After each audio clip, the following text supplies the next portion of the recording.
Kementerian Pertahanan Rusia merilis rekaman menunjukkan 2 kendaraan lapis baja Ukraina dihancurkan drone peledak. Rekamannya diunggah di Telegram pada Minggu 25 Agustus 2024. Dalam keterangan unggahan disebutkan, pasukan utara Rusia menghancurkan 2 kendaraan lapis baja Ukraina lagi di wilayah Kursk. Dalam video pertama, mobil lapis baja Ukraina yang dipenuhi amunisi dihantam saat melaju.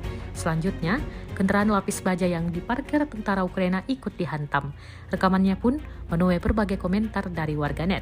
Hingga saat ini, Amerika Serikat belum mengetahui tujuan serangan Ukraina di Kursk, terlepas dari pernyataan Presiden Ukraina Volodymyr Zelensky yang mengatakan serangan di Kursk bertujuan mendesak Presiden Rusia Vladimir Putin untuk mengakhiri perang dengan Ukraina.